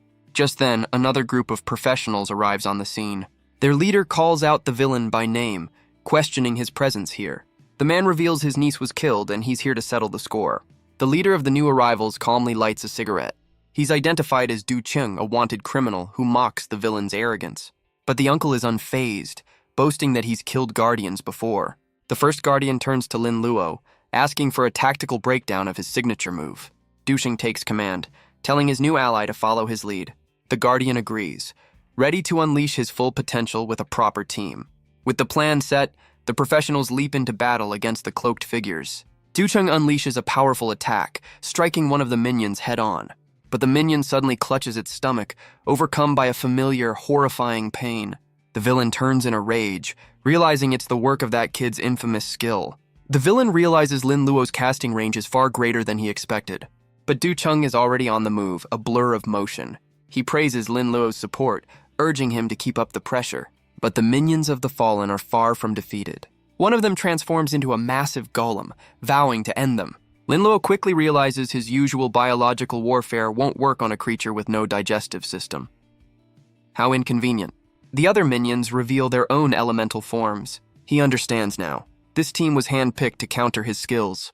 His allies find themselves completely outmatched by the elementals, and the uncle prepares his own assault, his eyes fixed on Linluo. The uncle declares he's made every preparation to deal with Linluo. One of his minions transforms into a monstrous night hound. It lunges forward, roaring that Linluo's tricks are useless now. Linluo and Tang Cheng can only watch, stunned by the sudden assault. The golem smashes the ground, forcing the guardians back. Tang Cheng is thrown aside, realizing he's no match for this level of power. The water elemental rushes forward, its sights set on Lin Luo. Lin Luo grits his teeth, knowing he has no time to dodge. The watery fist slams into the wall behind him with devastating force. But he's safe, encased in a block of ice, catching his breath. He notes that while his shield held, the shock still rattled him. The bandaged elemental taunts him, certain its countermeasures are perfect. But Lin Luo just scoffs at the idea of his tricks being useless. He reveals his new class, the Evil Doctor, and declares they've seen nothing yet.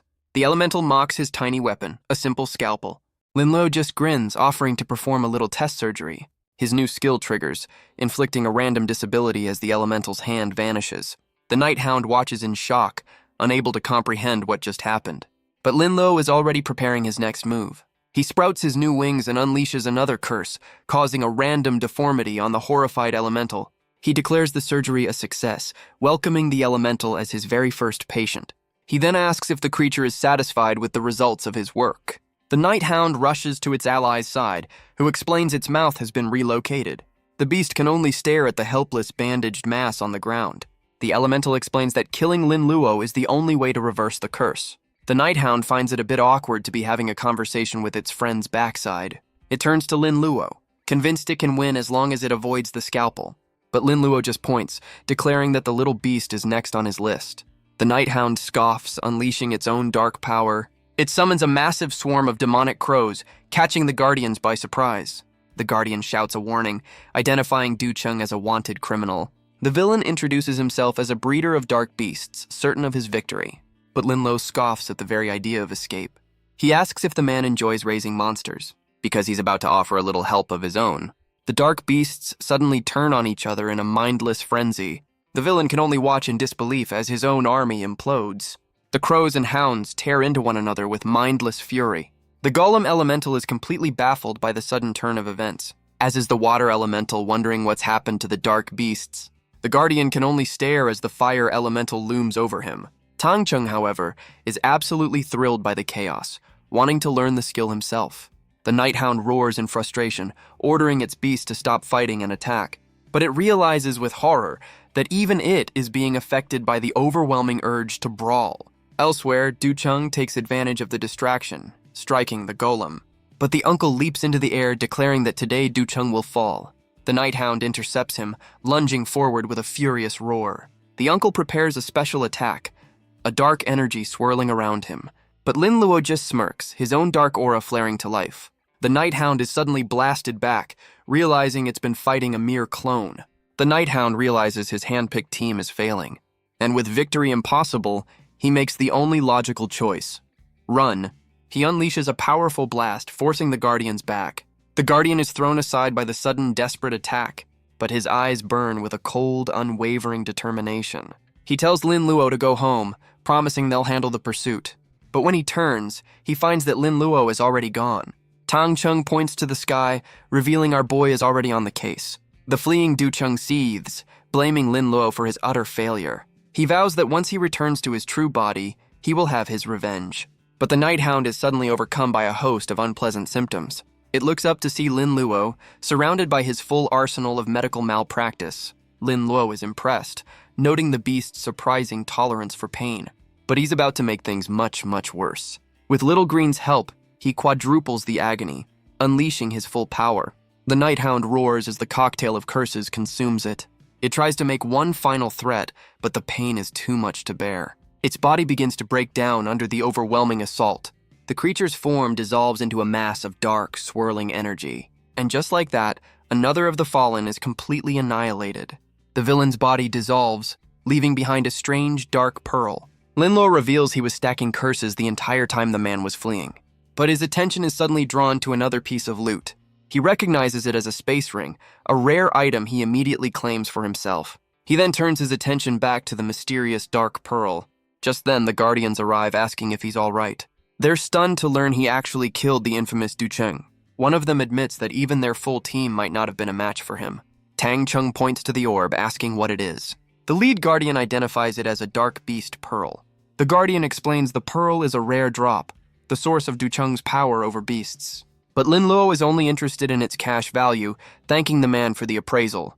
The Guardian then extends an official invitation to join their ranks on behalf of the deputy chief. He lists the perks, including official status in the Dragon Kingdom and free tuition. The offer gets even better with a house and a massive salary, a horrifying fate for any protagonist. A stable government job. Lin Luo politely declines, explaining he's not one for being constrained. As they leave, Tang Chung begs to learn the skill that makes monsters fight each other. Lin Luo casually agrees, promising to teach him when he has time. The Guardians are left speechless, unable to believe someone would turn down such a good offer. But Lin Luo has his eyes on a much bigger prize than a steady paycheck. He examines the space ring, wondering what treasures it holds. Later that night, under a full moon, the deputy city guard receives a full report on the night's chaos. The Guardian explains that despite his best efforts, Lin Luo refused their invitation. The old official asks for a reason, and the Guardian speculates it's because of his ties to the Lian family. But the old man dismisses the idea, citing the Lian family's powerful alliances. He believes the family has its own agenda, and that Lin Luo will inevitably clash with them. The Guardian offers another theory. Perhaps the boy is simply prejudiced against them. He explains their duty to maintain order often puts them at odds with the great families, who use their influence to control the media and turn the public against them, who see them as a force that only restricts their freedom. But the old official is focused on Lin Luo, declaring his talent is undeniable. The Guardian suggests using a powerful prophet to read the boy's mind, but the old man furiously rejects the idea, citing their own code of honor. He decides to handle the recruitment personally, dismissing his subordinate. The younger Guardian can only agree and take his leave. Alone, the old official reviews a file connecting Lin Luo to the Lian family. He remembers Lian Zheng, an epic-level professional, and a dark theory begins to form. The realization hits him with the force of a physical blow. He seethes, knowing a greater threat is coming, and vows to protect Lin Luo from the great family's selfish games. Back home, Lin Luo reflects on the night's chaotic events. He knows the Fallen are a fractured group, split into cults worshipping different evil gods, and having killed 2 members of the Night Watch, he's made a very powerful enemy. But he decides to focus on the present and the loot he just acquired. A massive horde of items spills out from the space ring.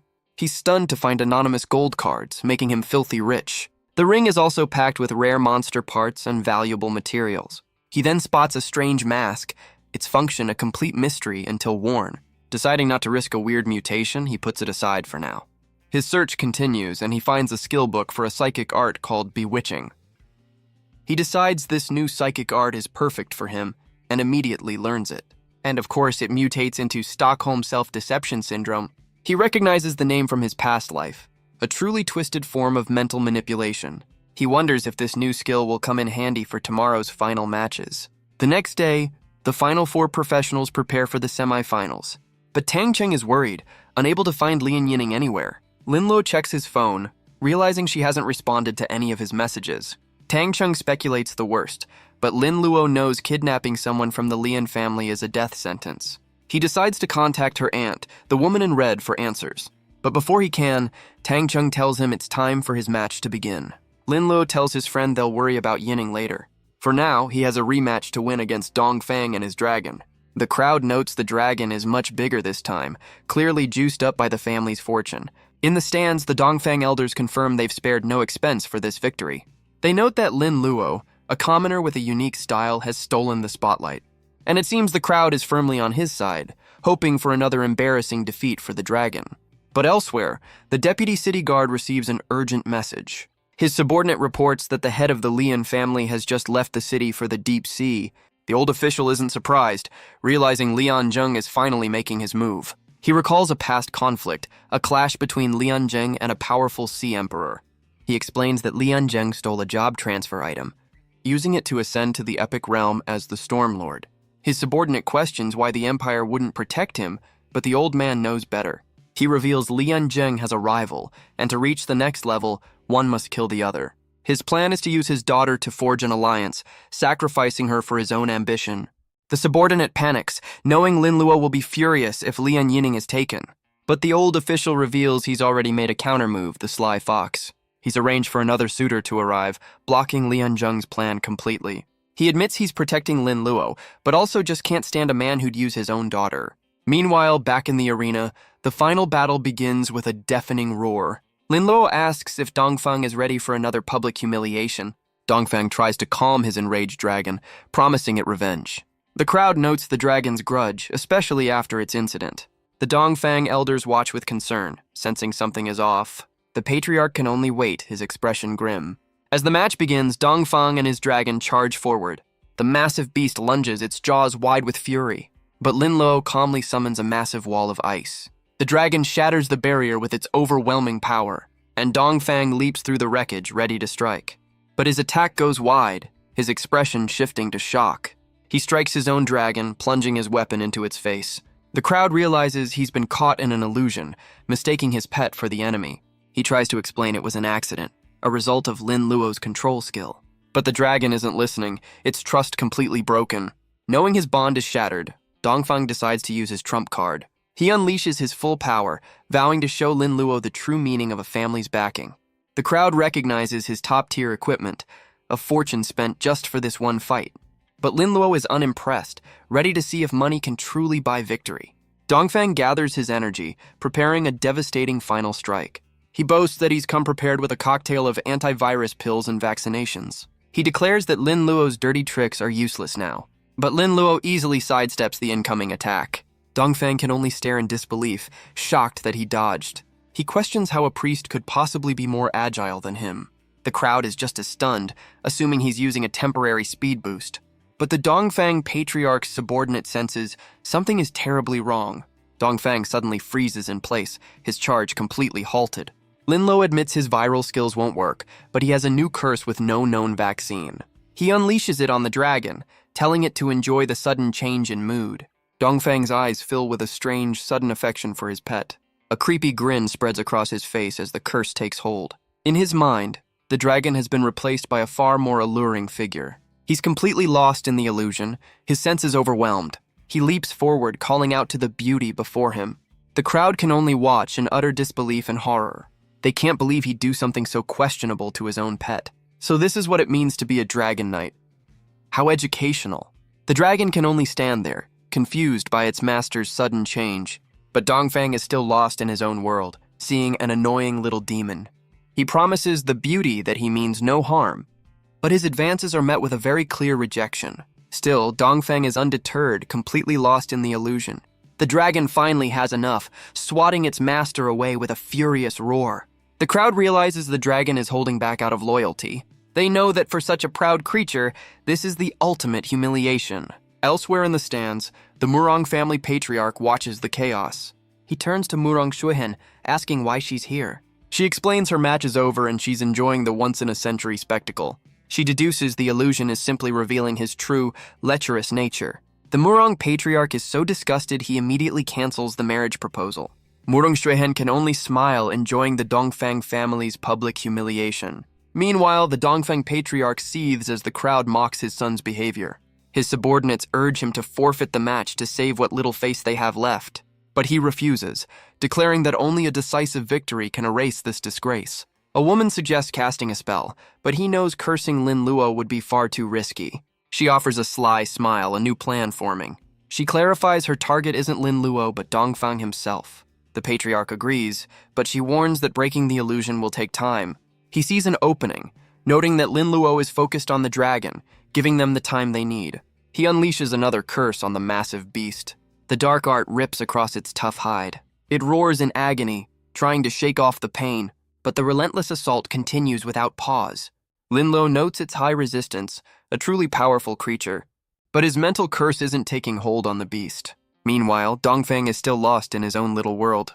He grabs onto his pet, completely unaware of reality.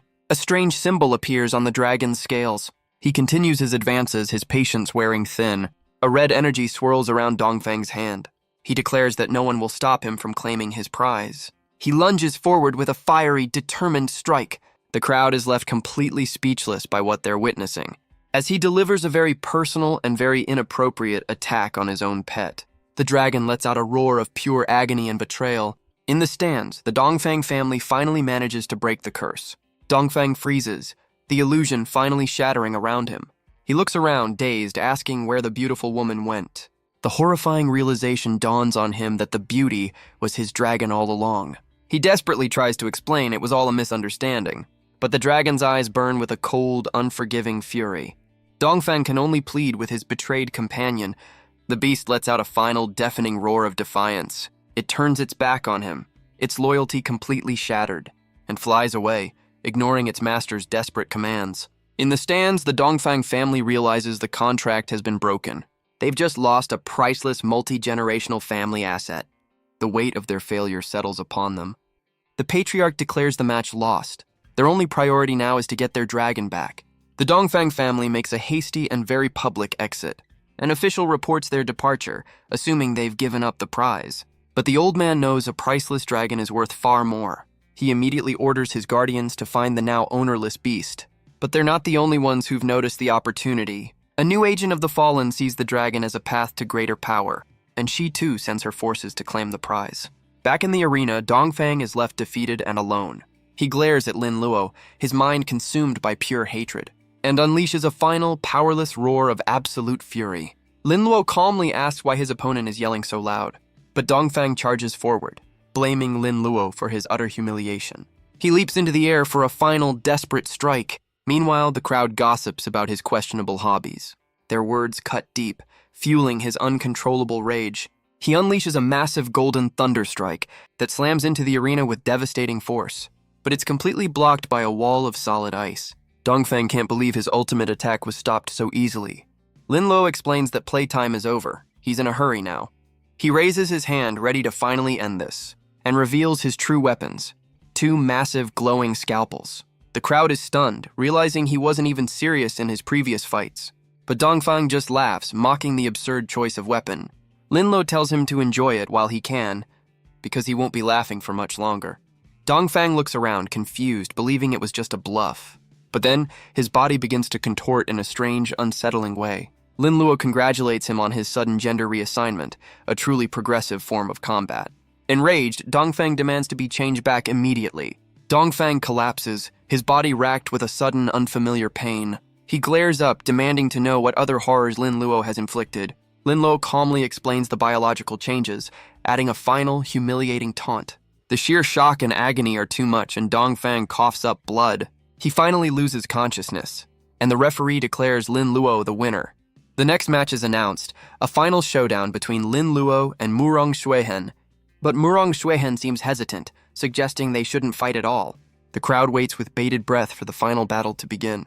But Lin Luo is distracted, telling Tang Chung he just got an urgent message from Lian Yining's aunt. Suddenly, an announcement declares Murong Xuehen has forfeited, making Lin Luo the undisputed champion. A strange symbol glows on Lin Luo's forehead. He tells Tang Chung he's leaving to handle the emergency. Meanwhile, Murong Xuehen's team questions her decision to forfeit. They can't believe she'd give up the world wonder so easily. She explains the fight is a coin toss, with a high risk of permanent injury. Her father agrees, knowing a messy win would ruin their family's reputation. He declares that her public image is far too important to risk. After all, her reputation is worth more than any prize. But she reveals another reason. It's better to befriend Lin Luo than to make an enemy of him. Her father can only hope the boy is truly worth the investment. The award ceremony officially begins, and the announcer calls for the champion, Lin Luo, to give a speech. But the officials are left confused, wondering where their first-place winner has gone. Tang Chung nervously takes the stage, explaining his friend had an urgent matter to attend to. The old official sighs, guessing it's about Lian Yining, and decides to let this slide. Elsewhere, Lin Luo learns the truth from her aunt. Lian Yining's father is forcing her into a marriage on Nine Snake Island. He questions the urgency, wondering why she couldn't even send a message herself. He reads her letter, a promise to meet him at Imperial University in 2 months. His mind is now set on a new goal, a new destination. He demands to know if Lian Yining is in real trouble, but her aunt can only apologize, saying she's revealed all she can before she too must depart.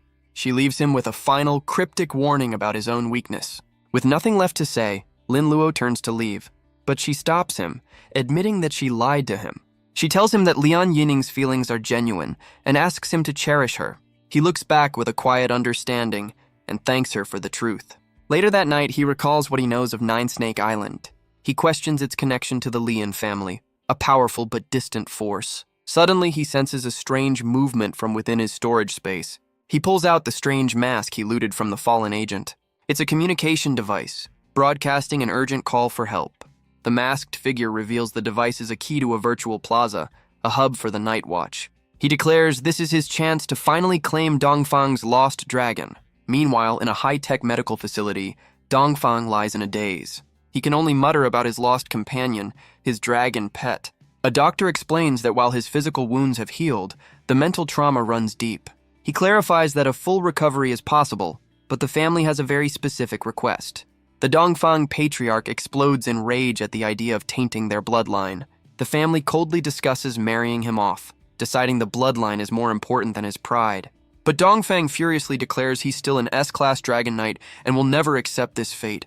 The patriarch reminds him that without the dragon the family raised, he is nothing. Dongfang is now a prisoner in his own home, and furiously rejects his family's new plan for his future. Meanwhile, the Dongfang patriarch receives an urgent report. He learns the dragon has been found and orders his men to retrieve it at any cost. Back in his room, Dongfang realizes the cold truth of his situation, but he refuses to accept this fate, finding a new resolve to reclaim his dragon. Elsewhere in the Pale Canyon, a new figure arrives. It's Lin Luo, using the mask to infiltrate the Night Watch's virtual plaza. He's immediately greeted as a high-ranking senior, and is quickly briefed on the situation. The dragon is here, and the Guardians are in their way. Lin Luo agrees to investigate the commotion. Down in the canyon, a dark power begins to coalesce. A massive demonic beast roars, bound by heavy chains. It's an all-out war between the Guardians and the Night Watch, all fighting for the now ownerless dragon, a prize too valuable to ignore. From his hiding spot, Lin Luo spots a familiar face in the chaos. A member of the Night Watch confronts a Guardian, claiming the dragon for his own. He unleashes a devastating fiery claw attack. The ground shatters under the force of the blow. The villain taunts his old rival, calling him weak for choosing to be a hero. The villain offers his rival a spot in the Night Watch, mocking his heroic ideals. But the Guardian rejects him, declaring that strength without purpose is empty. His eyes burn with unwavering conviction. The villain scoffs, ready to let him die for that so-called purpose. He unleashes a dark projectile, aiming to end the fight, but a shadowy arrow intercepts it from the side. A new challenger arrives, an archer from the Dongfang family. The villain just laughs, citing the universal law of finders keepers. The Guardian roars, furious at being ignored in the middle of their battle, and a massive explosion erupts as the three-way conflict begins. The fiery Guardian holds his own against the Night Watch. From the shadows, Lin Luo assesses the situation, deciding to wait for the right moment. But his attention is suddenly drawn elsewhere. Another figure has slipped past the battle lines. A woman he recognizes as Dongfang He. With everyone distracted, she sees her chance to claim the prize. She approaches the dragon, hoping to forge a new contract. But the beast just roars, clearly not over its recent trauma. Lin Luo realizes the dragon is still deeply disturbed and Dongfang He is in serious trouble. Just then, another man appears, warning her to get away. The Night Watch elder unleashes a fiery attack, furious that she dared approach the dragon. Dongfang He is caught in the blast, screaming for her dragon. The flames consume her completely, as the traumatized beast can only roar in terror. The elder reveals his plan. Seeing its master's relative fall will make the dragon fight. His subordinate worries they're being overwhelmed, but the elder is confident, ordering them to secure the prize. His minions rush off to carry out his command. Meanwhile, the Guardians rally, identifying the elder as their primary target. But the Night Watch is already moving to restrain the beast, refusing to let it escape. From the cliffs above, Lin Luo watches the chaos unfold. He steps forward, offering his assistance to the struggling minions. The enraged dragon thrashes against its chains, roaring in defiance. The minions beg their senior for help, and he gladly agrees. He prepares to help by unleashing one of his signature curses. The minion is immediately consumed by the dark art, screaming in agony. His comrades can only stare in shock, realizing they've been betrayed. They turn on him with furious cries, ready to avenge their fallen ally. But Lin Luo is already casting his next spell, Mental Confusion. The minions immediately turn on each other, lost in a mindless rage. The Night Watch elder tightens his grip on the dragon's chains. He taunts his rival, saying he should be grateful for his help. He calls out the Guardian by name, his power flaring to life. The elder's mask shatters, revealing a face twisted with pure rage. He unleashes a devastating blast of energy that rips through the canyon floor. He scoffs at his opponent's speed, declaring it's not enough to win. But a sudden movement catches him completely off guard. An arrow from the Dongfang archer finds its mark, staggering him. And from the chaos, a new challenger emerges, demanding justice for a fallen comrade. The Dongfang archer declares he'll deal with the others later. As a new observer wonders why the Night Watch is fighting itself, she recalls that B-72 was Du Cheng's number, a man killed by Lin Luo. The truth dawns on her. Lin Luo has the mask and is far more important than any dragon. Meanwhile, the Guardians rally, vowing to save the Night Watchman known as B-72. Bless their heroic, misguided hearts. But the Night Watch Elder erupts in a furious crimson aura. He glares at the heroes, enraged by their interference. He gathers his power, promising to crush them before turning on B-72. A massive wave of dark energy consumes the battlefield. He grabs the fiery Guardian, ready to end his life. But the Elder suddenly vanishes in a flash of red light, vowing to return. The remaining fighters can only stare, completely baffled by the sudden retreat. Just then, a new, far more powerful figure descends upon the battlefield. He reveals he knows the killer's identity through a bloodline connection. The Dongfang archer urges his ancestor to give chase and avenge their family. The Guardian recognizes him as Dongfang Wuyue, an epic-level professional. The ancestor agrees to hunt the killer, ordering his men to secure the fallen's body. But the Guardian's attention turns to the other Night Watchman still on the field. He calls out the Elder by name, revealing he's an undercover Guardian agent. The Dongfang archer is stunned, questioning how a spy could rise so high in the ranks. The undercover agent dismisses the Dongfang archer and leads Lin Luo away. He then begins to lecture Lin Luo for his reckless infiltration of the Night Watch. He insists the boy needs to be disciplined, as Lin Luo sheepishly admits he's been caught. But their conversation is suddenly interrupted. Dongfang's dragon appears before them, its eyes fixed on the duo. Lin Luo just smirks, convinced the massive beast has come to see him. Meanwhile, the Dongfang family is baffled, realizing Dongfang has escaped their prison. The patriarch reveals he gave his son a resurrection item, but it hasn't been used. Just then, his phone begins to ring with an urgent call. He's told that Dongfang has taken his own life, his whereabouts now a complete mystery. He realizes Dongfang used a rebirth item to escape his curse. All of this just to get his dragon back. The undercover agent warns him to be careful, as the traumatized beast fixes its gaze on Lin Luo. But Lin Luo senses no hostility, only a strange connection. He reaches out, feeling that bond grow stronger, and the massive beast allows him to touch it. His newest, most twisted skill is already at work. The agent can only watch as the proud creature nuzzles against the boy. Lin Luo smirks as his new ally urges him to seal the contract immediately. The agent is stunned as Lin Luo pulls out a top-tier Styx contract. A golden light confirms the contract has been successfully sealed. He declares the beast is now his, as the agent muses on the birth of a dragon priest. Lin Luo is amazed by its stats, far superior to even a silver-class boss. The agent explains the Dongfang family's investment is the reason for its power. Lin Luo decides to give his new companion a name, Crimson. He takes its happy purr as agreement and leaps onto its back for a joyride. The agent struggles to report the unbelievable news to the deputy city lord. He explains that Dongfang's dragon is now being joyfully ridden by Lin Luo. The old official can only demand to know if he's absolutely sure it wasn't an illusion. The old official knows the Dongfang family will stop at nothing to reclaim their prize. But he also knows Lin Luo has no way to hide a massive, flying asset. He orders his agent to take them to a remote base, a temporary safe haven for the boy and his new pet. Meanwhile, in a much less friendly home, the Dongfang ancestor Wu Yue learns his target has escaped. He seethes, vowing revenge for his family's recent humiliation and loss. A subordinate tries to calm him, promising to uphold the family line.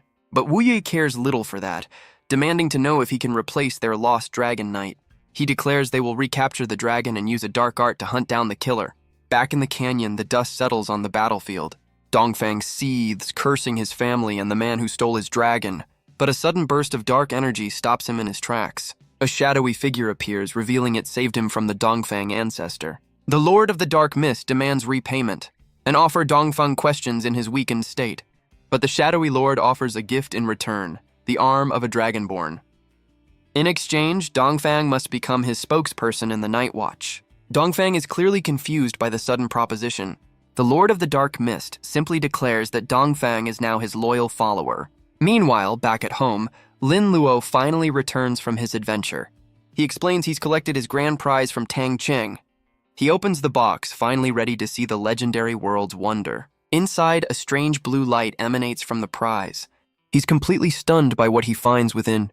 It's a tiny, googly-eyed slime, a conceptual creature born from the collision of worlds.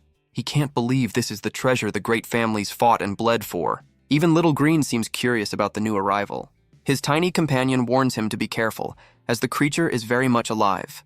But his moment of discovery is cut short by a knock at the door. He opens it to find the deputy city guard himself waiting on his doorstep. The old man notes with a chuckle that the great families would be furious to see him playing with their grand prize.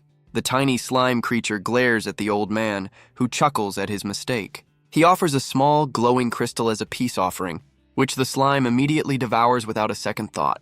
Linluo apologizes for his new pet's manners, but the old man gets straight to the point. Our boy politely refuses the offer to join the Guardians once again, but the old official clarifies he understands Linluo's desire for freedom. He explains they have a special position for freelancers like him, honored guest. It's a role with all the freedom and rewards, but none of the commitment. Linluo admits the offer is tempting, but he wants to know the catch. The old man explains it's a bet on his future, a position that even grants him authority over other guardians. The old man explains this is the best offer he can possibly make. An offer too good to refuse, Linluo finally agrees to join. The official is pleased, presenting him with the badge of an honored guest. One token grants authority, while the other is a perfect place to hide a certain giant stolen dragon.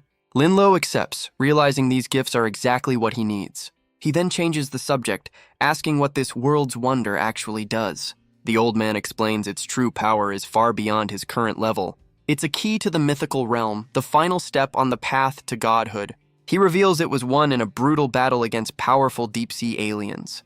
And to avoid fighting over the damaged prize, they made it a reward for the exam. The old man chuckles, amused that the great families were outplayed by a single student. But Linluo notes the prize is broken and needs a time-space gap to be repaired. The official explains this refers to powerful rule fragments, found only in the most dangerous monster territories. He lists the three main locations: outer space, dungeons, and the starry sea. He panics, thinking Linluo is about to go on a suicide run, but our boy just plays it cool. The conversation shifts to the future, and which university Linluo plans to attend. The old man recommends Imperial University, casually mentioning a certain hostage from Nine Snakes Island will be there. The name immediately catches Linluo's attention, as he remembers Lian Yining was taken there.